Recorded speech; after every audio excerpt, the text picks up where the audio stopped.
पुजारी और नागा बनाते हैं अपनी सरकार, श्री महंत करते हैं संपत्ति की देखरेख। अखाड़े की अरबों की संपत्ति का क्या होता है? प्रयागराज महाकुंभ के 3 अमृत स्नान पूरे होने के बाद सभी अखाड़े शनिवार को वाराणसी पहुंच गए हैं। वाराणसी में होने वाले इस समागम को साधु संतों का कुंभ भी कहा जाता है। इसमें पब्लिक की मौजूदगी न के बराबर होती है। दरअसल ये समागम अखाड़ों के चुनाव के लिए होता है। यहाँ अखाड़ों की सरकार तय होती है जो अगले 3 और 6 साल के लिए चुनी जाती है। चुनाव का ये क्रम प्रयागराज में कुंभ से अर्ध कुंभ और अर्ध कुंभ से कुंभ इसी तरह चलता है। अखाड़ों के चुनाव कैसे होते हैं, कौन कौन वोटिंग करता है? देश में 13 अखाड़ों को धार्मिक तौर पर मान्यता प्राप्त अखाड़े माना जाता है। इसमें श्री पंचायती अखाड़ा, महानिर्वाणी, श्री शंभु पंचायती, अटल अखाड़ा, अखिल भारतीय श्री पंच निर्मोही अनी अखाड़ा, अखिल भारतीय श्री पंच दिगंबर अनी अखाड़ा, श्री पंचायती आनंद अखाड़ा, श्री पंच दशनाम आवाहन अखाड़ा, श्री पंच अग्नि अखाड़ा महाराज, श्री तपोनिधि पंचायती श्री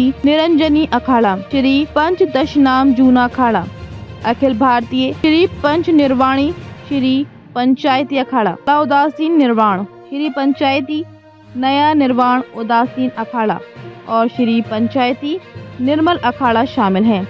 इन अखाड़ों के पास पूरे देश में मठ मंदिर समेत करोड़ों की जमीन और अन्य संपत्ति है। अकेले निरंजनी अखाड़े के पास मठ मंदिरों और अन्य जमीनों की कुल संपत्ति 300 करोड़ रुपए से ज्यादा की है। प्रयागराज, हरिद्वार, नासिक, उज्जैन, मिर्जापुर, माउंट आबू, जयपुर, वाराणसी, नोएडा, वडोदरा में निरंजनी अखाड़े के मठ और आश्रम हैं। इसी तरह निर्वाणी अखाड़े के पास फैजाबाद, गोंडा, बस्ती, प्रतापगढ़ में काफी जमीनें हैं। निर्मोही अखाड़े की बस्ती, मानकपुर आदि शहरों में काफी जमीन है। जूना अखाड़े के देश भर में 50,000 मठ मंदिर हैं। सभी 13 अखाड़ों के पास करोड़ों रुपए की संपत्तियां हैं। इनकी देखरेख के लिए अखाड़े में 8 श्री महंतों के समूह अष्ट कौशल होते हैं। अलग अलग अखाड़ों में इनका कार्यकाल 3 से लेकर 6 साल रहता है। प्रयागराज में 13 जनवरी 2025 को महाकुंभ शुरू होने के साथ ही अष्ट कौशल भंग हो गया था। अब नए सिरे से इनका चुनाव कराया जाएगा।